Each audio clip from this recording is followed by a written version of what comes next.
إن الحمد لله نحمده ونستعينه ونستغفره ونعوذ بالله من شرور أنفسنا ومن سيئات أعمالنا من يهد الله فلا مضل له ومن يضلل فلا هادي له وأشهد أن لا إله إلا الله وحده لا شريك له وأشهد أن محمدا عبده ورسوله أما بعد فإن خير الحديث كتاب الله وخير الهدي هدي محمد صلى الله عليه وسلم وشر الأمور محدثاتها وكل محدثة بدعة وكل بدعة ضلالة وكل ضلالة في النار. أعوذ بالله السميع العليم من الشيطان الرجيم. بسم الله الرحمن الرحيم. يا أيها الذين آمنوا اتقوا الله حق تقاته ولا تموتن إلا وأنتم مسلمون.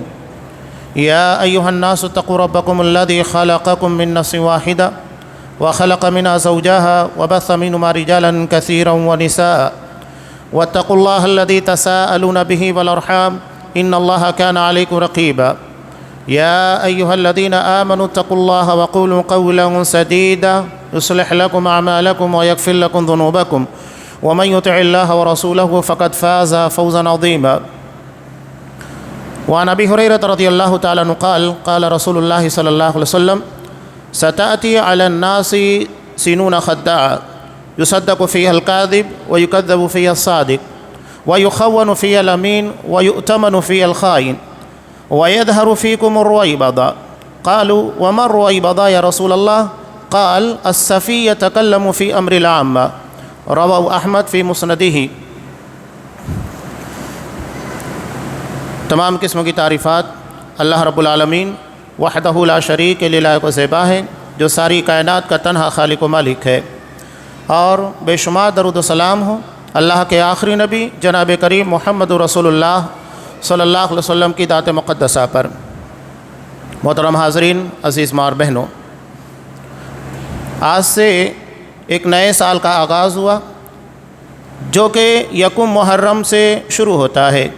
حضرت عمر فاروق رضی اللہ تعالیٰ عنہ کے دور خلافت میں ایک مسئلہ درپیش ہوا تھا کہ جو خطوط روانہ کیے جاتے تھے اس کے پر تاریخ کا اندراج نہیں ہوتا، چنانچہ حضرت ابو موسیٰ اشعری رضی اللہ تعالیٰ عنہ کے مطالبے پر حضرت عمر فاروق رضی اللہ تعالیٰ عنہ نے اصحاب کرام سے مشورہ کیا، اور مشورے میں یہ بات طے ہوئی کہ ہمارے سال کا آغاز ہجرت سے ہوگا، یعنی جب مسلمانوں نے مکہ کو چھوڑ کر مدینہ کے اندر اپنے آپ کو آ کر آباد کیا اپنے دین عقیدے کے تحفظ کے لیے۔ یہی ایک پیغام ہجرت کا سب سے بڑا ہے کہ اپنے دین اور عقیدے کے تحفظ کے لیے دنیا کی سب سے عزیز ترین چیزوں کو قربان کرنا پڑے تو قربان کر دیا جائے، چاہے وطن ہو، رشتہ دار ہو، کاروبار ہو، دنیا کی جو بھی نعمتیں ہوں، ان تمام چیزوں کو قربان کیا جا سکتا ہے، لیکن ایمان کو، عقیدہ توحید کو کبھی قربان نہیں کیا جا سکتا۔ اصحاب کرام نے یہی پیغام امت تک پہنچایا ہے، اور اس پیغام کو ہر سال یاد کرنا چاہیے۔ اصحاب کرام کی جماعت نے امت تک اس پیغام کو اسی مقصد کے تحت پہنچایا۔ اب یہاں سے ایک نئے سال کا آغاز ہوا۔ تاریخ اسلام کے بارے میں بڑی مختصر بات کہ جاہلیت، اس کے بارے میں آپ کو اچھے طریقے سے پتہ ہے کہ آپ صلی اللہ علیہ وسلم کی بعثت کے وقت مشرکین کی حالت کیا تھی، عقیدے کے اعتبار سے، سماجی اعتبار سے اور معاشی اعتبار سے، ہر اعتبار سے حالت انتہائی بگڑی ہوئی۔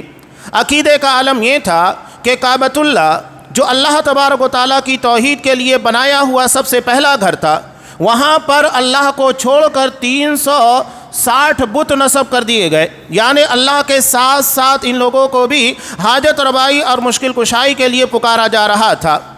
سماجی حالت یہ تھی کہ باقاعدہ ان لوگوں نے رنڈیاں پال رکھی تھی، طوائف جنہیں ہمارے ہاں کہا جاتا ہے، اور ان کی کمائی کے پر ان کی زندگی کا گزارا ہوتا۔ یہ ان کی سماجی حالت۔ معاشی حالت یہ تھی، طاقتور جب چاہتا کسی غریب کو دبا دیتا، اس سے مال لینے کے بعد اسے پیسہ نہیں دیتا، یہ عام چیز بنی ہوئی تھی۔ یعنی ہر اعتبار سے دیکھا جائے تو ماحول بگڑا ہوا، لوگوں کے قافلے لوٹ لیے جاتے، جان، مال، عزت و ناموس، ساری چیزیں بالکل ہلکے میں لی جا رہی تھیں۔ ایسے میں آپ صلی اللہ علیہ وسلم کو اللہ تبارک و تعالیٰ نے نبی بنا کر مبعوث کیا۔ اب آپ صلی اللہ علیہ وسلم نے اللہ کے دین کو لوگوں کے سامنے پیش کیا۔ دعوت توحید کو قبول کرنے والے ابتدا میں انتہائی کمزور لوگ تھے، اور یہی دراصل ایک نبی کی صداقت کی دلیل ہوتی ہے کہ سماج کا مظلوم طبقہ سب سے پہلے اس دعوت کے پر لبیک کہتا ہے۔ اسے لگتا ہے کہ میرے درد کا مداوع یہاں پر ہے، ہمارے پر جو اتیاچار کیا جا رہا ہے، جو ظلم کیا جا رہا ہے، اگر ہم نے اس دین کے اندر شرن لی، پناہ لی، تو ہم ان تمام قسموں کے مظالم سے اپنے آپ کو محفوظ کر پائیں گے۔ حالانکہ دیکھیے بڑی عجیب و غریب بات کہ ایک طرف انہوں نے اپنے آپ کو ظلم و زیادتی سے بچانے کے لیے اسلام کے اندر پناہ لی، لیکن نتیجہ کیا ہوا کہ پہلے کے مقابلے میں کہیں زیادہ آزمائشیں ان کی زندگی کا حصہ بن گئی۔ لیکن پہلے جو چیزیں تھیں، مظالم تھے، اس چیز کو وہ لوگ غلط سمجھ کر سہ رہے تھے کہ غلط ہو رہا ہے، لیکن اسلام کے قبول کرنے کے بعد اس سے کہیں زیادہ آزمائشیں آئیں، لیکن ان آزمائشوں کو انہوں نے اپنے حق میں بہتر سمجھا۔ پہلے جو ہو رہا تھا وہ بھی ظلم تھا، لیکن چونکہ مسلمان نہیں تھے لہذا وہ اس دور کو غلط سمجھتے تھے، لیکن اسلام کے قبول کرنے کے بعد اس سے کہیں زیادہ تکالیف کا سامنا کرنا پڑا، لیکن اسے وہ اپنے لیے باعث اجر سمجھنے لگ گئے۔ یہاں اسلام کی بنیاد رکھی گئی، اور ابتدا کے جو مسلمان تھے جنہوں نے اپنی قربانیاں پیش کی، مال کی قربانی پیش کی، جان بھی، وقت، تمام چیزوں کو دیا اور اسلام کے فاؤنڈیشن اور اس کی بنیادوں کو مضبوط کیا۔ ہجرت کرنے پر جب انہیں مجبور کیا گیا اس کے لیے بھی تیار، اور مدینہ آنے کے بعد مختلف جنگیں بھی، اور اللہ نے دھیرے دھیرے اسلام کو غلبہ دیا۔ نتیجہ یہ ہوا کہ جب آپ صلی اللہ علیہ وسلم اس دنیا سے تشریف لے گئے تو اسلام ایک دین کی حیثیت سے اور لاکھوں کی تعداد میں اپنے ماننے والے متبعین کو دنیا سے چھوڑ کر گئے۔ اس حالت میں آپ صلی اللہ علیہ وسلم کی وفات ہوئی۔ اب اس کے بعد خلافت کا دور آیا۔ اشارتاً آپ صلی اللہ علیہ وسلم نے حضرت ابوبکر صدیق رضی اللہ تعالیٰ عنہ کو منصب خلافت کے پر فائز کر دیا۔ اب یہاں عقیدے کی چند اہم باتیں ہیں جو آگے سمجھنا بہت ضروری ہے کہ یہ بھی فضیلت کے باب میں ایک اہم بات ہے کہ انبیاء کے بعد تمام امتیوں کے درمیان جو مقام اور مرتبہ اور فضیلت ہے وہ حضرت ابوبکر صدیق رضی اللہ تعالیٰ عنہ کو حاصل ہے، اور اس کے بعد حضرت عمر فاروق رضی اللہ تعالیٰ عنہ، اس کے بعد حضرت عثمان غنی، اور اس کے بعد حضرت علی رضی اللہ تعالیٰ عنہ۔ اصحاب کرام کے درمیان بھی مقام اور مرتبے جدا جدا ہیں۔ یہ ہمارے ایمان کا حصہ ہے کہ جس مقام کے پر جس صحابی کو رکھا گیا ہم اسے اسی مقام پر مانیں گے، اس میں کسی قسم کی تبدیلی ہمارے یہاں جائز نہیں ہے۔ اب یہاں رافضیوں نے اہل بیت کی آڑ میں ایک بات ہمیشہ یاد رکھیے، کوئی بھی فتنہ کسی بڑی چیز کو پناہ کے طور پر استعمال کرتا ہے۔ آپ دیکھیے گا ہمارے درمیان تحریکی ہیں، مودودی کو ماننے والے، ان لوگوں نے قرآن مجید کو آڑ بنایا، اپنے آپ کو قرآن کا سب سے بڑا بھکت کہ جو قرآن مجید ہم سمجھتے ہیں، جتنا قرآن مجید کو سمجھنے کا اہتمام ہم کرتے ہیں کوئی نہیں کرتا۔ قرآن مجید جتنا ہم پڑھتے، پڑھاتے، سمجھاتے اور اس کے درس کا اہتمام کرتے کوئی نہیں کرتا، اور انہوں نے تفہیم القرآن کو خوب اہمیت دی۔ حالانکہ تفہیم القرآن یہ تفسیر بالرائے ہے، وہ تفسیر نہیں ہے جسے مقبول تفسیر کے اندر مانا جاتا ہے، اپنی رائے اور اپنی عقل کی بنیاد کے پر لکھی گئی تفسیر۔ حضرت عمر فاروق رضی اللہ تعالیٰ عنہ نے کہا کہ تم وہ لوگ جو اہل رائے ہوتے ہیں، اپنی رائے اور اپنی عقل کو ترجیح دیتے ہیں، ان لوگوں کا مقابلہ حدیث سے کرو، ان کے سامنے حدیث رسول پیش کرو اور اسی کے ذریعے ان لوگوں کا مقابلہ کرو۔ تفسیر کے اندر یہ بات بالکل واضح ہے کہ تفسیر معصور یعنی جو نبی کریم صلی اللہ علیہ وسلم کے اقوال اور اصحاب کرام کے اقوال کی روشنی میں لکھی گئی ہے، ان تمام تفاسیر کو اہمیت دی جائے گی، وہی ہمارے یہاں مقبول ہے، وہی معصور تفسیر کہلاتی ہے۔ اور تفسیر بالرائے جو عقل کے ذریعے لکھی گئی ہے وہ تفسیر ہمارے یہاں مقبول نہیں ہے، اس لیے کہ قرآن سب سے بہتر نبی کریم صلی اللہ علیہ وسلم سمجھتے ہیں، اور اس کے بعد اصحاب کرام کی جماعت، اس لیے کہ قرآن یہ صحابہ کی جماعت کے سامنے نازل ہوا، لہذا قرآن مجید کو جتنے بہتر انداز میں صحابہ کی جماعت سمجھے گی دنیا کی کوئی جماعت نہیں سمجھ سکتی ہے، اور قرآن مجید نے اصحاب کرام کے ایمان کو معیار قرار دیا۔ فَإِنْ آمَنُوا بِمِثْلِ مَا آمَنْتُمْ بِهِ فَقَدْ اهْتَدَوْا، اگر تمہارا ایمان مثل صحابہ کے ایمان کو ہو جائے تو یقیناً تم ہدایت پاؤ گے۔ قرآن مجید نے اصحاب کرام کے ایمان کو معیار قرار دیا، یہ قرآن مجید کی آیت ہے۔ تو یہاں پر آپ دیکھیے، میں ایک مثال دے کر بات آگے بڑھاتا ہوں کہ ان لوگوں نے قرآن مجید کا سہارا لیا، قرآن مجید کو اہمیت دی، اور اسی کے آڑ میں ان لوگوں نے جو بھی کھیل کھیلنا تھا کھیلنا شروع کیا۔ دیکھیے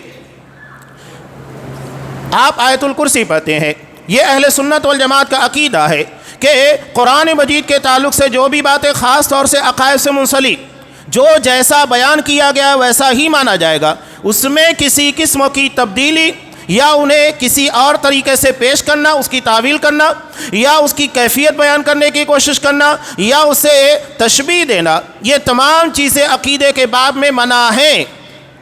ہم نے جب عرش کو نہیں دیکھا، اللہ کی کرسی کو نہیں دیکھا، اللہ تبارک و تعالیٰ کی ذات کو نہیں دیکھا، تو ہم کیسے اس کی کیفیت بیان کر سکتے ہیں یا اسے ہم کسی سے تشبیہ دے سکتے ہیں؟ ناممکن چیز۔ اب آپ دیکھیے گا، میں جو باتیں بنیادی طور کے بتا رہا ہوں یہ بہت اہمیت کی حامل ہے کہ تفہیم القرآن آپ اٹھا کر دیکھیے، آیت الکرسی کی تفسیر کے اندر جہاں اللہ تبارک و تعالیٰ نے ارشاد فرمایا وسع کرسی السماوات والارض، اللہ کی کرسی آسمان و زمین کو گھیرے ہوئے ہے، یہ اس کا واضح اور مفہوم ہے، واضح ترجمہ ہے جو آپ تمام تر ترجمے کی کتابوں میں دیکھیں گے۔ لیکن آپ جب تفہیم القرآن پڑھیں گے تو وہاں پر آپ کو اس ترجمے کے اندر تحریف نظر آئے گی، اور اللہ کی کرسی کو اس کی حکومت سے تعبیر کیا گیا، کہا کہ اللہ کی کرسی یعنی اللہ کی حکومت یہ آسمان و زمین کے پر چھائی ہوئی ہے۔ واضح طور کے پر کرسی کو حکومت کے معنی میں تبدیل کر دیا گیا، جبکہ یہ قرآن مجید کے اندر تحریف ہے، جو قرآن کی آیت کا مفہوم نہیں ہے آپ وہ مفہوم بیان کرنے کی کوشش کر رہے ہیں، یہ مقبول نہیں ہے۔ اور ایسی بہت ساری چیزیں آپ کو ملے گی، پوری تفسیر اٹھا کر دیکھیے، سمجھ میں آ جائے گا کہ کتنی احادیث کو، کتنے صحابہ کے اقوال کو نقل کیا گیا، یعنی وہ احادیث جو قرآن مجید کی صحیح تفسیر بیان کرتی ہے، وہ صحابہ جو قرآن مجید کو سب سے بہتر سمجھتے ہیں اور امت تک اس کے مفہوم کو پہنچایا ہے، ان لوگوں کی باتوں کو حذف کر کے میں نے یہ سمجھا، میری سمجھ میں آتا ہے، میری رائے ہے، یہ تمام چیزیں قرآن حدیث کے اندر نہیں چلتی ہے۔ آپ اپنی رائے، اپنے خیالات، اپنی فکروں کو اپنے پاس رکھیے گا، ہر فکر قرآن و حدیث کے تابع ہوگی، اور اگر کسی کی فکر، کسی کا خیال قرآن و حدیث اور منہج صحابہ جس طرح صحابہ نے دین کو سمجھا ہے اس کے خلاف جاتا ہے تو واضح طور کے پر اس کو رد کر دیا جائے گا، قرآن و حدیث کو ترجیح دی جائے گی، اصحاب کرام کی فہم کو فوقیت دی جائے گی۔ تو ہر بڑی جماعت کیا کرتی ہے؟ کسی بڑی چیز کا سہارا لیتی ہے، چنانچہ رافضیوں نے سہارا لیا، کس چیز کا سہارا لیا؟ شیعوں نے اہل بیت کی محبت کا۔ اہل بیت کی محبت ہمارے ایمان کا حصہ ہے، ہر اہل سنت والجماعت کا فرد اہل بیت سے محبت کرتا ہے، یہ ہمارے ایمان کا حصہ ہے، اور ان کی جو توقیر اور عزت ہونی چاہیے، یقیناً وہ عزت کے قائل ہیں۔ ان کے جو فضائل آپ صلی اللہ علیہ وسلم نے بیان کیے ہم وہ تمام تر فضیلتیں مانتے ہیں، یہ ہمارے ایمان کا حصہ۔ کوئی یہ نہ کہے کہ حضرت ابوبکر صدیق، عمر فاروق، ان لوگوں کو اہمیت دینے، فضیلت دینے کا مطلب یہ ہے کہ اصل میں حضرت علی یا اہل بیت کو اس میں شامل نہیں کیا جا رہا ہے یا اہل بیت کی تنقیص کی جا رہی ہے، نہیں۔ اللہ نے جو فضیلت حضرت ابوبکر صدیق کو دی وہ ان کی اپنی جگہ پر، حضرت عمر کی فضیلت اپنی جگہ پر، عثمان غنی کی فضیلت اپنی جگہ پر، ہر کسی کی فضیلت مقام جدا جدا ہے۔ یہ نہیں کہ ایک کی فضیلت کو دوسرے کے ساتھ ٹکرانے کی کوشش کی جائے، ہمارے یہاں ٹکراؤ پیدا کیا جاتا ہے، مسائل یہیں سے جنم لیتے ہیں، پیدا ہوتے ہیں۔ اب یہاں سہارا لیا گیا اہل بیت کی محبت کا، نتیجہ کیا ہوا؟ حالانکہ حضرت علی رضی اللہ تعالیٰ عنہ کی محبت نہیں تھی، اہل بیت کی محبت نہیں تھی، بلکہ اہل بیت کی آڑ میں ان لوگوں کو فتنہ پھیلانا تھا اور ان لوگوں کی محبت کو پروان چڑھا کر ابوبکر صدیق اور دیگر صحابہ کی محبت کو ختم کرنا تھا، یہ اصل مقصود تھا۔ اب یہاں پر بھی دیکھیے کہ جس طرح جماعت اسلامی نے کام کیا، قرآن مجید کی اہمیت، اس کے درسوں کو اتنا اجاگر کیا کہ حدیث کو ان لوگوں کے نزدیک بے معنی کر دیا گیا کہ اب حدیث کی کوئی ضرورت نہیں، یا حدیث ثانوی حیثیت رکھتی ہے، سیکنڈ کلاس کی حیثیت رکھتی ہے، جبکہ یہ چیز ہمارے ہاں گوارا ہی نہیں۔ جو مقام قرآن مجید کی آیت کا ہے حکم کے اعتبار سے، وہی دراصل نبی کریم صلی اللہ علیہ وسلم کی احادیث کا بھی ہے، دونوں کے درمیان کوئی فرق و کوئی تفاوت نہیں ہوگا، اور اگر کوئی حکم کے اعتبار سے، عمل کے اعتبار سے دونوں کے درمیان فرق کرتا ہے تو دراصل وہ اہل سنت والجماعت کے طریقے، ان کے عقیدے، ان کے منہج کے پر نہیں ہے۔ اب یہاں حضرت ابوبکر صدیق، رافضیوں نے انہیں ٹارگٹ کیا۔ اب یقینی بات ہے کہ بہت بڑے اسٹرکچر کو، عمارت کو، بنیاد کو گرانا ہے تو اوپر کی چیزوں کو تو گرائیں گے نہیں، اگر پوری کے پوری عمارت کو ڈھانا ہے تو اس کی بنیادوں کو ڈھانے کی کوشش کی جاتی ہے، اور اسی کے لیے حضرت ابوبکر صدیق، عمر فاروق جیسے اجلہ اصحاب اکرام کو ٹارگٹ کیا گیا کہ اگر ہم نے انہیں ڈھا دیا اور لوگوں کے درمیان ان کی محبت کی جگہ نفرت کو پیدا کر دیا، نتیجہ یہ ہوگا کہ پورا اسلام ڈھہ جائے گا، اور اسلام کی بنیادیں جب ڈھہنا شروع ہوگی تو اسلام کی پوری عمارت ڈھہ جائے گی۔ اور اس کے لیے انہوں نے چال بازی کی، اور اس کا نتیجہ آج ہمارے اپنے درمیان بھی نظر آتا ہے۔ بہت افسوس کے ساتھ کہنا پڑتا ہے کہ آج ایران اسرائیل جنگ کے درمیان ہمارے اپنے بھی شکار ہوئے۔ سوچئے جب دجال نکلے گا تو کیا عالم ہوگا، دنیا کا سب سے بڑا فتنہ ہوگا۔ یہ تو چھوٹے چھوٹے فتنے ہیں، جہاں لوگ رافضیوں کی گود میں جا کر بیٹھ گئے، ایرانیوں کو رافضیوں کو سپورٹ کرنے لگ گئے۔ اور میں کچھ حقیقت آپ کے سامنے رکھنے کی کوشش کروں گا تاکہ ان کے دین، ان کے عقیدے ایمان کے بارے میں ہمیں پتہ لگے یہ کیا ہیں۔ ہر چیز کے پیچھے عقیدہ و ایمان چھپا ہوتا ہے۔ تو حضرت عمر فاروق رضی اللہ تعالیٰ عنہ کا دور آیا۔ اس دور میں چونکہ اللہ تبارک و تعالیٰ نے حضرت عمر فاروق رضی اللہ تعالیٰ عنہ کو جلالی شخصیت بنایا، بڑی روبدار شخصیت۔ فتنے یہ زیر زمین پنپ رہے تھے۔ عبداللہ بن سبا جو کہ یمن کا ایک یہودی تھا، اس نے بظاہر اسلام کو قبول کیا، اور اسلام کو قبول کرنے کے بعد مسلمانوں کے درمیان اہل بیت کی محبت کو بڑھاوا دینا شروع کیا۔ اور اس کے بعد دھیرے دھیرے جب یہ محبت آگے بڑھنے لگی تو حضرت ابوبکر صدیق اور دیگر صحابہ کے بارے میں اس نے نفرتوں کو پروان چڑھایا۔ یہ طریقہ کار تھا، دھیرے دھیرے پہلے محبت کا سہارا لیا، اور جب محبت آگے بڑھ گئی تو اسی کے ساتھ ساتھ اس نے نفرت کا ڈوز بھی لوگوں کو پلانا شروع کر دیا۔ لیکن حضرت عمر فاروق رضی اللہ تعالیٰ ان کے دور خلافت میں اس کی زیادہ دال گلی نہیں، چونکہ حضرت عمر فاروق رضی اللہ تعالیٰ عنہ انتہائی سخت روبدار شخصیت تھے۔ حضرت عمر فاروق کے جاتے ہی انہیں حضرت عثمان غنی رضی اللہ تعالیٰ عنہ کے دور خلافت میں موقع ملا، اور انہوں نے اپنے تمام فتنوں کو لوگوں کے سامنے پھیلانا شروع کر دیا۔ حضرت عثمان غنی رضی اللہ تعالیٰ عنہ کی شخصیت کے پر اٹیک کیا اور ان کے فیصلوں کے پر اعتراض کرنے لگے۔ یہی اخوانیت اور خارجیت ہے کہ آپ حکومت کے فیصلوں کے پر ایسے طریقے سے اعتراض کریں جہاں سے مسائل حل نہیں ہوتے ہیں بلکہ فتنے پیدا ہوتے ہیں۔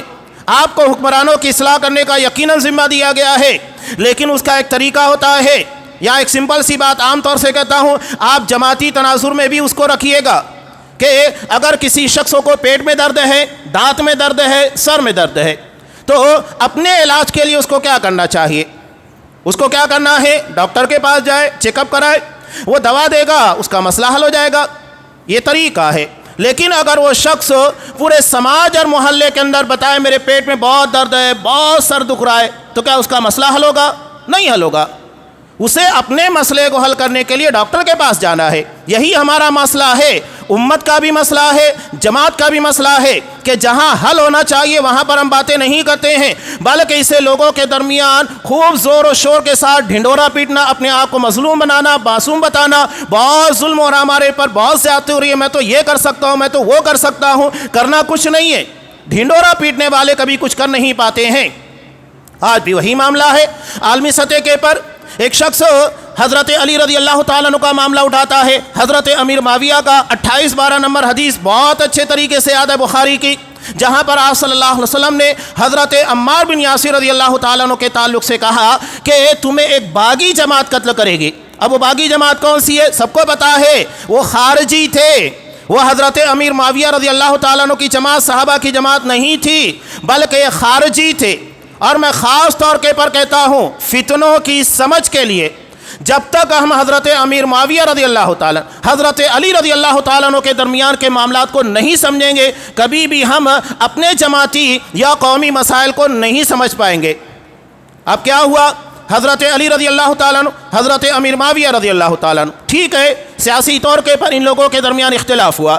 اب ان لوگوں نے اپنے معاملات کو حل کرنے کے لیے 2 صحابہ کو منتخب کیا کہ دونوں آپس میں جا کر جو فیصلہ کریں گے ہمیں منظور ہوگا۔ اس کے بعد نتیجہ کیا ہوا؟ معاملہ حل ہو گیا۔ میں زیادہ تفصیل بیان نہیں کرنا چاہتا، اصل مدعا آپ کے سامنے رکھ رہا ہوں۔ تو مسئلہ یہ ہوا، ٹھیک ہے، حضرت امیر معاویہ حضرت علی دونوں کے درمیان صلح ہو جائے گی۔ اب خارجیوں کو جو فتنہ پرور تھے لیکن یہ بظاہر بہت دیندار تھے، آپ صلی اللہ علیہ وسلم نے خوارج کے تعلق سے کہا، بخاری کی روایت، کہ جب تم انہیں دیکھو گے تو ان کی عبادت کے سامنے اپنی عبادت تمہیں ہلکی لگے گی. یعنی عبادت کے معاملے میں بڑے چاق و چوبند. صحابہ کو آپ صلی اللہ علیہ وسلم کہہ رہے ہیں کہ تم اپنی عبادت کے سامنے جب ان کی عبادتوں کو دیکھو گے تو تمہیں اپنی عبادت ہلکی لگے گی. بہت پابند نظر آئیں گے, نمازوں کے پابند ہوں گے, قرآن مجید پڑھنے کا اہتمام کریں گے, بظاہر دینداری بہت زبردست ہوگی, لیکن دین ان کے حلق سے نیچے نہیں اترے گا, صرف ظاہر میں نظر آئے گا. یعنی حقیقت میں وہ اپنی عبادت, اپنے تقوی اور پارسائی کو ڈھال بنا کر استعمال کریں گے تاکہ لوگوں کے سامنے دیندار بنا کر پیش کریں, اور اس کے بعد جو فتنہ پروری کرنا ہے وہ آسانی کے ساتھ کر سکیں. یہ خوارج کی صفت آپ صلی اللہ علیہ وسلم نے بیان کی. تو یہ ان لوگوں کا عالم. تو خوارج نے کیا کیا, دیکھا کہ جب ان دونوں کے درمیان صلح ہو جائے گی تو ہم کیا کریں گے. راتوں رات ان لوگوں نے ایک پلاننگ کی سازش رچی. ایک گروہ حضرت امیر معاویہ کے طرف چلا گیا رات میں اندھیرے کا فائدہ اٹھاتے ہوئے, اور ایک حضرت علی رضی اللہ تعالیٰ عنہ کے درمیان. انہوں نے ادھر سے حضرت امیر معاویہ کی طرف حملہ کیا, اور ادھر جانے والے گروہ نے حضرت علی رضی اللہ تعالیٰ عنہ کی فوج کے پر حملہ کیا. اب دونوں طرف غلط فہمی پھیل گئی. حضرت امیر معاویہ نے سمجھا کہ صلح کو حضرت علی رضی اللہ تعالیٰ عنہ کی فوج نے رد کر دیا ہے اور خلاف ورزی کی ہے معاہدے کی, اور حضرت امیر معاویہ نے سمجھا کہ حضرت علی نے غلطی کی ہے. نتیجہ یہ ہوا کہ اصحاب کرام کے درمیان ٹکراؤ ہوا, اور صحابہ نے ہی, ایک بڑی جماعت نے اپنے ہی بھائیوں کو مارا. یہ نتیجہ ہوا. کون سا گروہ تھا؟ خارجیوں کا, فتنہ پھیلانے والا, امت کو ٹکرانے والا. آج بھی ہمارے درمیان ایسے لوگ ہیں جو دونوں گروہوں سے رابطہ رکھتے ہیں, دونوں گروہ مسلمان ہیں, دونوں مومن ہیں, ٹکرانے کی کوشش کرتے ہیں. اور آج بھی عالمی سطح کے پر یہی ہوتا ہے کہ اخوانیوں کا, خارجیوں کا, مودودیوں کا, تحریکیوں کا گروہ وہی کام کرتا ہے. بظاہر اسرائیل کے خلاف بیان بازی کریں گے, اندر تمام تر معاہدے دوستی داریاں ان لوگوں کے درمیان چلے گی. یہی معاملہ ایران کا بھی, کہ بظاہر امریکہ کا دشمن, اسرائیل کا دشمن, حقیقت میں یہ ہے کہ آپس میں یہ ایک دوسرے کے انتہائی قریبی دوست ہیں. یہ عالمی سطح کے پر, عالمی منظرنامے کے پر ڈرامے بازی کرتے ہیں. جو حدیث میں نے پیش کی تھی وہ حدیث اب میں آپ کو بتا رہا ہوں.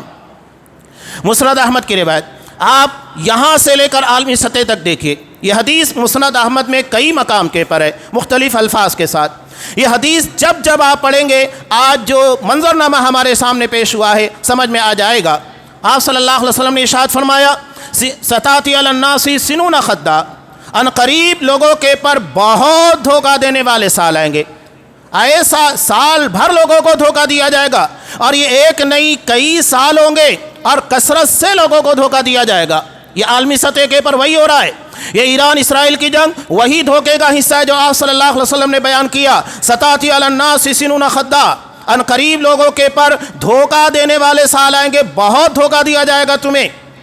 کیسے دھوکہ دیا جائے گا؟ یصدق فیہ الکاذب, جو سچا ہوگا, جو جھوٹا ہوگا اسے سچا باور کرانے کی کوشش کی جائے گی, اور وَيُكَذَّبُ فِيهِ الصَّادِقُ, جو سچا ہوگا اسے جھوٹا ثابت کیا جائے گا. آج وہی ہو رہا ہے کہ جو سچائیاں لوگوں کے درمیان ایران کی لا کر پیش کی جاتی ہے اور اخوانیوں کی پیش کی جاتی ہے, اور یہ بالکل واضح بات ہے کہ داعش کو بنانے والے یہی امریکی ہیں, اور ان کے ساتھ اخوانی شامل تھے, رافضی شامل تھے. ملک شام کے اندر مسلمانوں کے قتل عام کے اندر یہی لوگ شامل تھے. ویڈیوز دیکھ لو تو کلیجہ کانپ اٹھتا ہے کہ ان لوگوں نے سنی مسلمانوں کے ساتھ کیا کچھ نہیں کیا ہے.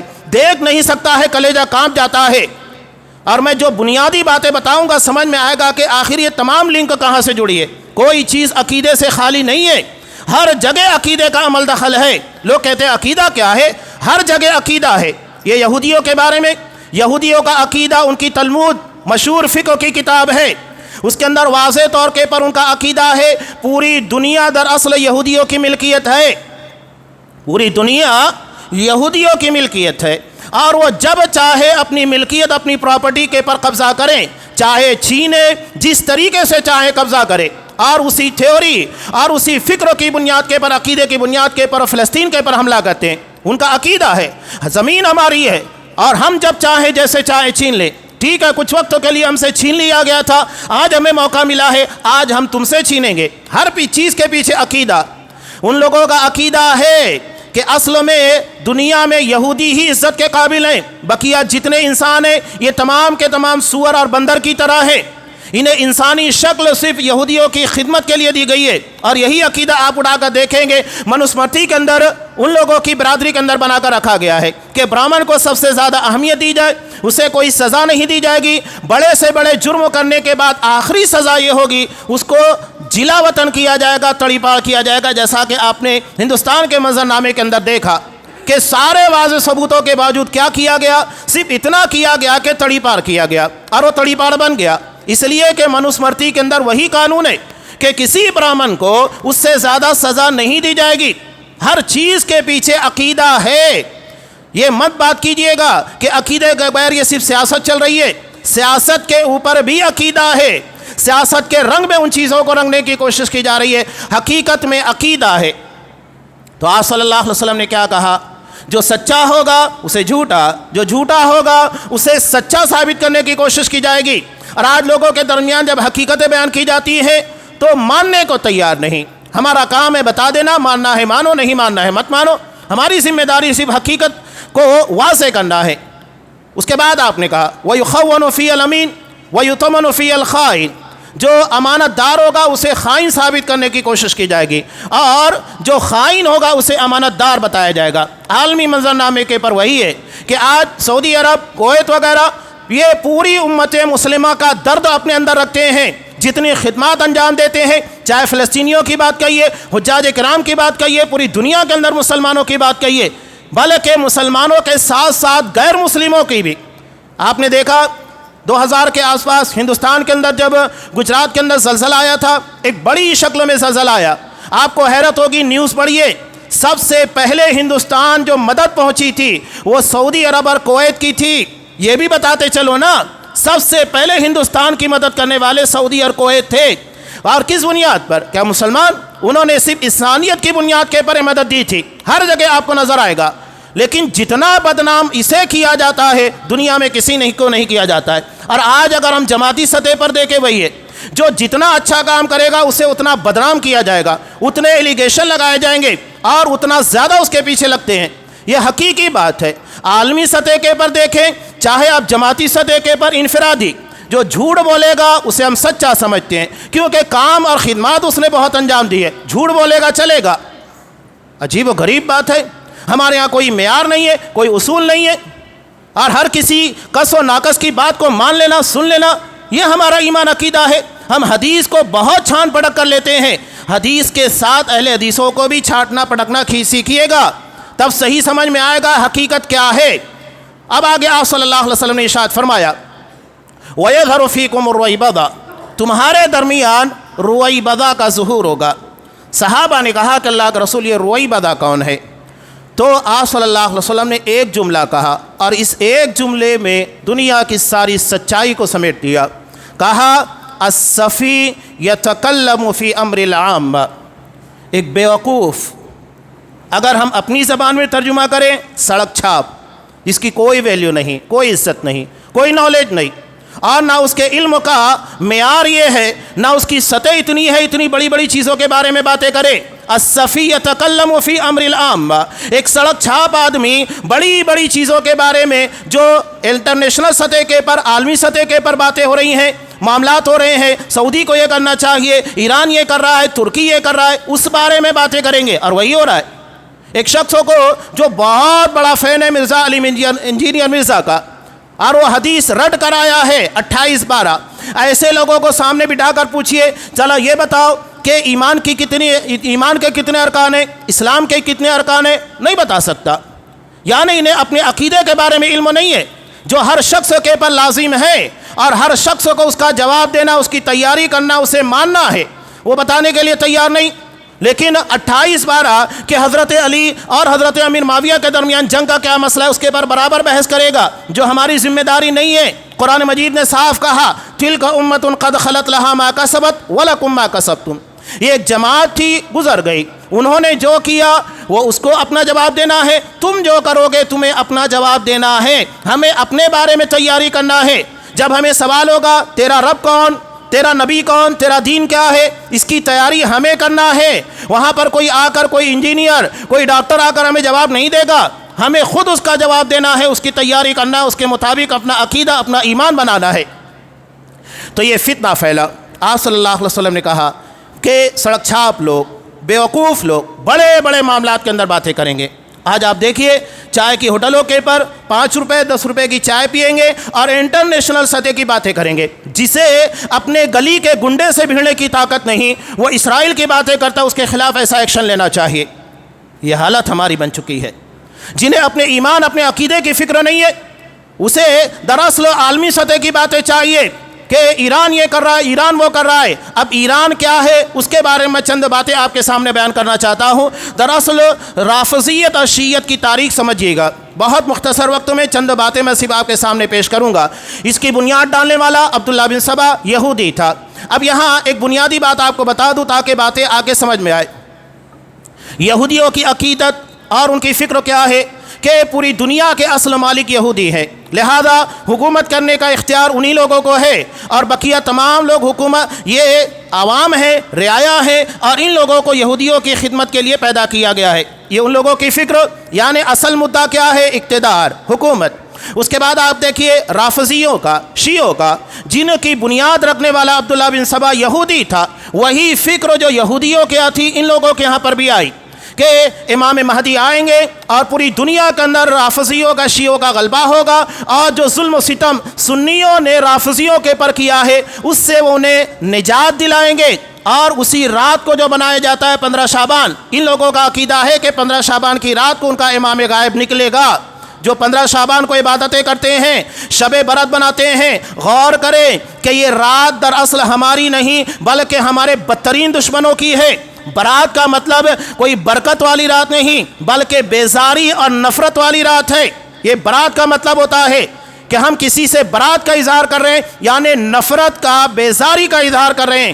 تو رافضی اس رات کو سنی لوگوں سے نفرت کا، بیزاری کا اظہار کرتا ہے۔ آج وہ مسلمانوں کے پر ظلم کرنے والے لیکن بدنام مسلمانوں کو کر رہے ہیں۔ اب اس کے بعد دیکھیں انہی لوگوں سے متاثر کون ہے؟ جماعت اسلامی، اخوانی، تحریکی۔ ان لوگوں کے ہاں پر بھی اصل مدعا حکومت ہے۔ تینوں جگہ آپ کو وہی ملے گا۔ یہودیوں کے ہاں بھی اصل مدعا حکومت، رافضیوں کے ہاں پر بھی اصل مدعا حکومت، اور اخوانیوں کے ہاں، جماعت اسلامی کے ہاں بھی اصل مدعا حکومت۔ یہ بات الگ ہے کہ وہ خلافت کے لیے باتیں میں پیش کرتے ہیں لیکن اصل چیز وہ حکومت ہی رکھتے ہیں۔ انہیں عقیدے سے، دین سے کوئی لینا دینا نہیں ہے۔ ان لوگوں کی ساری کتابیں آپ اٹھا کر دیکھیے، تفہیم القرآن اٹھا کر دیکھیے، اور دین کے احکام مسائل کے متعلق جو باتیں وہ اٹھا کر دیکھیے، ہر جگہ آپ کو نمایاں طور پر نظر آئے گا کہ اصل مدعا عبادت نہیں، حکومت ہے۔ جبکہ اللہ تبارک و تعالیٰ نے ہمیں عبادت کے لیے پیدا کیا، حکومت کے لیے نہیں۔ حکومت اگر اللہ کے فضل و کرم سے ملتی ہے، قرآن و حدیث کے مطابق کی جائے، علی منہاج نبوہ کی جائے، جس طرح ابو بکر صدیق، عمر فاروق رضی اللہ تعالیٰ عنہ نے کی، تو بہت بڑی بات ہے۔ لیکن اگر یہ نصیب نہ ہو تو اس کا مطلب یہ نہیں ہے کہ ہم ناکام ہیں۔ اصل عبادت ہے وما خلقت الجن والانس الا لیعبدون، جنات و انسان کو صرف میری عبادت کے لیے پیدا کیا۔ بدر کے مقام پر جہاں اسلام داؤں پر لگا تھا، کربلا پر نہیں۔ کربلا تاریخ اسلام کا حصہ ہے، اسلام نہیں ہے۔ اس بارے میں ہمیں فکر نہیں کرنا ہے، ہمیں یہ دیکھنا ہے کہ ہجرت کے ذریعے اصحاب کرام کی قربانیوں کو یاد کیا جائے۔ کربلا کے واقعے کے ذریعے رافضی دراصل اصحاب کرام کی قربانیوں کو بھلانا چاہتا ہے کہ صحابہ نے کیا قربانیاں دی، اور یہ نعوذ باللہ کہتا ہے کہ نبی کے بعد 4 صحابہ کے علاوہ باقی تمام کے تمام مرتد ہو گئے، نعوذ باللہ، جنہوں نے مشرکین مکہ کے سامنے بڑے بڑے تکالیف کو، عذاب کو جھیلا لیکن اپنی زبان کے پر کبھی کلمہ کفر نہیں آنے دیا، وہ نبی کے بعد مرتد ہوں گے۔ ابو بکر صدیق، عمر فاروق کو کہتے ہیں کہ یہ لوگ صرف حکومت کے لالچی تھے، حکومت کے لیے، خلافت کے لیے انہوں نے نبی کا ساتھ دیا۔ یہ الزامات ہیں ان کی کتابوں کے اندر لکھے ہوئے۔ اب آپ دیکھیے میں چند باتیں آپ کے سامنے رکھ رہا ہوں۔ پہلی بات، شیعوں کا عقیدہ ان کی اپنی کتاب سے۔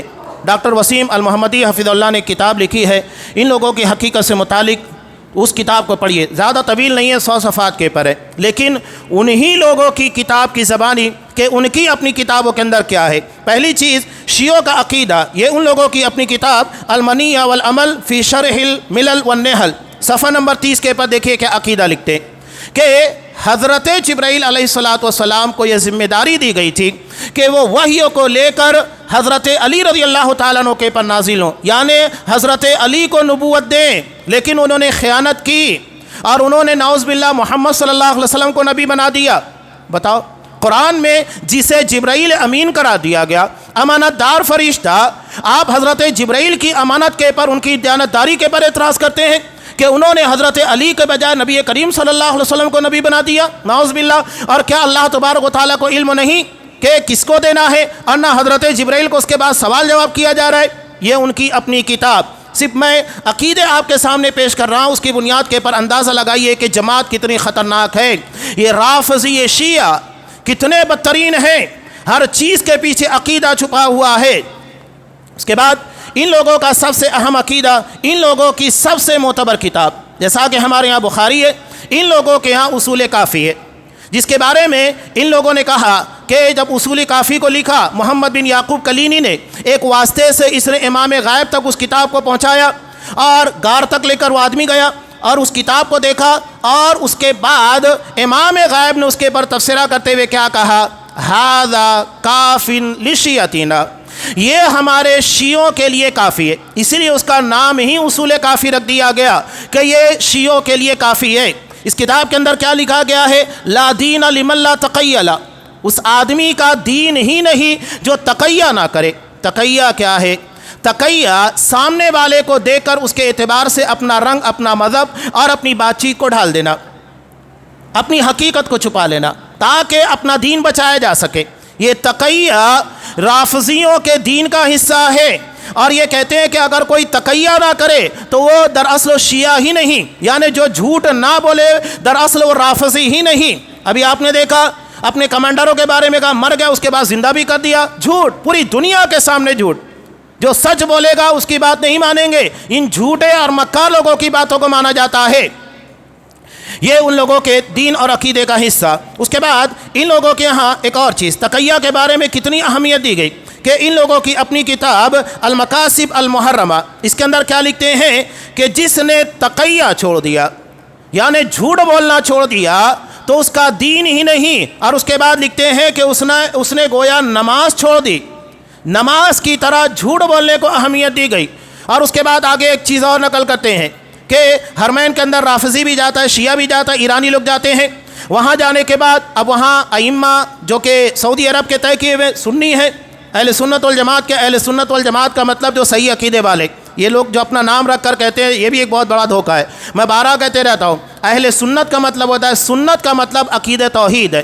آپ دیکھیے شرح السنہ، یہ کون سی کتاب ہے؟ عقیدہ کتاب۔ السنہ سے مراد عقیدہ توحید ہے، اور جماعت سے مراد اصحاب کرام کی جماعت، یعنی جن کا عقیدہ توحید ہو اور جن کا منہج صحابہ کرام کی جماعت کی طرح ہو، یہی تو اہل حدیث ہے۔ اور اصل میں اہل سنت والجماعت اہل حدیث ہی ہیں جن کا عقیدہ توحید ہے، اور جن لوگوں کا منہج اصحاب کرام کی فہم و فکر ہے، اور یہی ہماری اصل پونجی ہے۔ باقی لوگ صرف دعویٰ کرتے ہیں، نام رکھ لینے سے کوئی اہل سنت والجماعت نہیں بن جاتا، اس کا عقیدہ اور اس کا منہج اصحاب کرام کی طرح ہونا چاہیے۔ تو یہ وہاں پر جا کر نماز ادا کرتے ہیں، نماز ادا کرنے کے بعد یہ کہتے ہیں کہ جس نے منافقین کے پیچھے نماز پڑھی، نعوذ باللہ، وہاں کے ائمہ کو منافقین کہہ رہے ہیں، تو اس نے گویا ائمہ کے پیچھے نماز ادا کی۔ ائمہ حرم کے ائمہ ہے، ان کے پیچھے نماز تقیّہ کی صورت میں، یعنی اپنے آپ کو ظاہر نہ کرتے ہوئے، ٹھیک ہے آپ جیسے ہیں سنی ہیں، ہم بھی سنی بن کر آپ کے پیچھے نماز ادا کرتے ہیں، تو اگر کوئی تقیّہ بازی کرتے ہوئے نماز ادا کرتا ہے، گویا کہ اس نے ائمہ معصومین کے پیچھے نماز ادا کی ہے، نعوذ باللہ۔ یہ ہے ان لوگوں کا عقیدہ۔ اس کے بعد آپ دیکھیے ان لوگوں کے عقیدے کے اندر کہ یہ کہتے ہیں، ان کی مشہور کتاب بہار الانوار، اس کے اندر کہتے ہیں کہ جتنے مردے ہیں یہ سارے کے سارے دوبارہ دنیا میں لوٹ کر آئیں گے، اور ان لوٹ کر آنے والوں میں انبیاء اور رسول بھی ہوں گے۔ اور نبیوں اور رسولوں کو کیوں پیدا کیا جائے گا دوبارہ؟ اس کا مقصد یہ ہے کہ وہ حضرت علی رضی اللہ تعالیٰ عنہ کی فوج بن کر لڑیں، نعوذ باللہ۔ میں کیا بیان کروں، کس چیز کے پر آپ تبصرہ کریں گے کہ یہ انبیاء اور رسولوں کو زندہ اس لیے کر رہے ہیں تاکہ وہ حضرت علی کی فوج کا حصہ بن کر ان کی کمانڈرشپ کے اندر لڑائی کریں۔ کس سے لڑیں گے؟ ہم سے لڑیں گے، سنیوں سے لڑیں گے۔ یہ ان کا عقیدہ ہے۔ ان لوگوں کے عقیدوں میں ایک بدترین قسموں کا عقیدہ بدعہ ہے۔ ایک بات یاد رکھیے کہ رافضی اور شیعہ تقدیر کے پر ایمان نہیں رکھتا، وہ تقدیر کو نہیں مانتا، اس لیے کہ تقدیر کے ماننے کا مطلب یہ ہے کہ اللہ نے آسمان و زمین کی پیدائش سے 50,000 سال پہلے، جیسا کہ ترمذی کی روایت، کائنات کے تمام امور کو لکھ دیا۔ اللہ کا علم تمام چیزوں کو گھیرے ہوئے ہے، تو یہ اللہ کا علم ہے، تقدیر ہے۔ وہ تقدیر کو کیوں نہیں مانتا؟ اس لیے کہ ان لوگوں کے ہاں بدا کا عقیدہ ہے۔ بدا کا مطلب اچانک کسی بات کو علم ہونا، پہلے سے نہیں، جبکہ تقدیر اللہ کے علیم ہونے کا مطلب ہے اللہ پہلے سے تمام چیزوں کو جانتا ہے، اور اللہ کے علموں میں کیا ماضی کی باتیں، کیا حال کی باتیں، یا ابد ازل تک ہونے والی تمام چیزیں، ازل سے ابد تک تمام چیزیں اللہ کے علموں میں ایک ذرے کے برابر بھی کوئی چیز اللہ کے علموں کے دائرے کے برابر نہیں۔ وَأَنَّ اللَّهَ قَدْ أَحَاطَ بِكُلِّ شَيْءٍ عِلْمًا، سورہ طلاق میں اللہ نے وعدے کہا، اللہ نے تمام چیزوں کو اپنے علموں کے اندر گھیر رکھا ہے، کوئی چیز اللہ کے علموں کے دائرے کے باہر نہیں ہے۔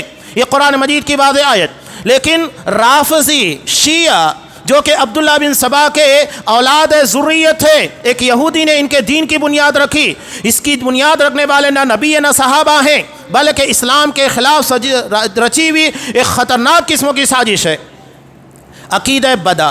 اچانک اللہ کو کسی چیز کا علم ہوتا ہے، اور اس ضمن میں ان لوگوں کے یہاں بڑا مشہور ہے، جیسا کہ اصول کافی کے اندر ہی ہے، ان لوگوں کے چھٹے امام جعفر صادق، ان کے ہاں ان کا جو بیٹا پیدا ہوا اسماعیل، اب ان لوگوں کے یہاں تھا کہ باپ کے بعد بیٹا وہ امام بنے گا، اور جعفر صادق نے اپنی زندگی کے اندر اعلان کر دیا میرے بعد میرا بڑا بیٹا اسماعیل یہ نبی میرے بعد امام بننے والا ہے۔ اور امام ان لوگوں کے یہاں جو عقیدہ ہے وہ بھی ایک تفصیل ہے، ان لوگوں کے یہاں اماموں کا مرتبہ نبیوں سے بہتر ہے، نعوذ باللہ۔ امام غلطی نہیں کر سکتا، اللہ غلطی کر سکتا ہے، نبی غلطی کر سکتا ہے، کتنی باتیں آپ کے سامنے رکھی جائے، یہ ان لوگوں کے عقیدے ہیں، اور اسی بنیاد پر آپ اندازہ لگائیے کہ یہ کیا ہیں، فیصلہ خود کیجئے گا۔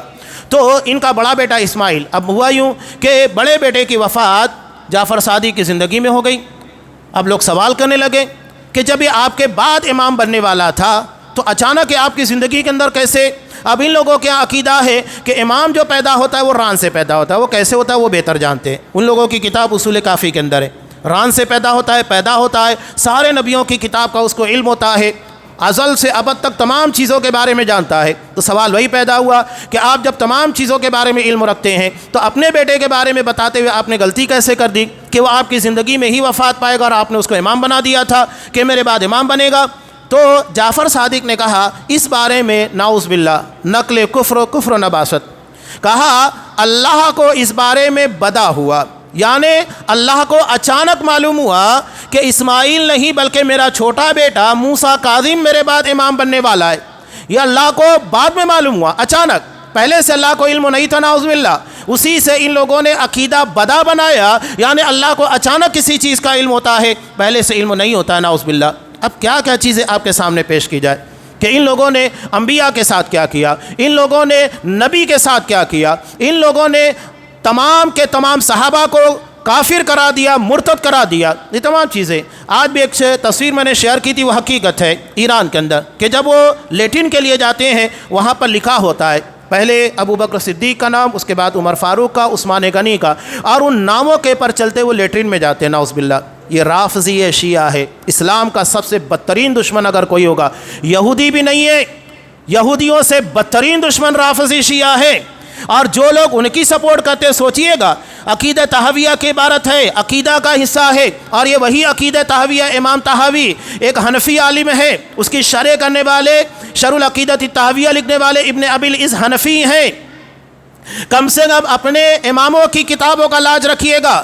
یہ اصحاب کرام کے بارے میں کیا کہتے ہیں کہ صحابہ کی محبت ہمارے ایمان کا حصہ ہے، ہم اسی سے محبت کریں گے جو صحابہ سے محبت کرتا ہے، اور ہم اس سے نفرت کریں گے جو صحابہ سے نفرت کرتا ہے۔ کم سے کم اپنے اماموں کی کتابوں کو تو پڑھیے کہ وہ صاف طور کے پر کہہ رہے ہیں ہم اسی سے محبت کریں گے جو صحابہ سے محبت کرنے والا، یہ ایمان کا حصہ ہے، اور اگر کوئی صحابہ سے نفرت کرے وہ ہماری محبت کا مستحق نہیں ہو سکتا۔ اور اس کے بعد بھی اگر کوئی ایرانی رافضیوں سے، شیعوں سے محبت کرتا ہے وہ اپنے ایمان کی خیر منائے۔ یہ چند باتیں، چند حقائق تھے جو میں نے آپ کے سامنے پیش کرنے کی کوشش کی۔ ہجرت دراصل یاد رکھیے گا ایمان کے تحفظ اصحاب کرام کی قربانیوں کی یادگار ہے، وہ عظیم جماعت جسے اتنا بڑا اعزاز عطا کیا گیا کسی جماعت کو نہیں عطا کیا گیا، رضی اللہ عنہم ورضوا عنہ، کہ اللہ ان سے راضی، وہ اللہ سے راضی، اور ہم اسی محبت کو اپنے سینے کے اندر بسائے ہوئے ہیں، اور انہی کے نقش قدم پر انہی کی طرح ایمان لانے، انہی کی طرح اسلام کی خدمت کا جذبہ رکھتے ہیں۔ یہی ہمارے ایمان کا حصہ،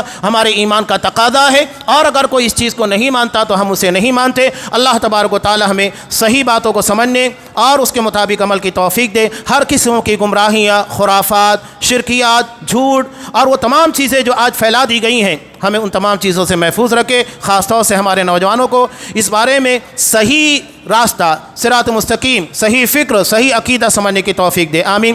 بارک اللہ لنا ولکم فی القرآن العظیم ونفعنی وإیاکم بالآیات والذکر الحکیم، انہ تعالی جواد کریم ملک رؤوف رحیم۔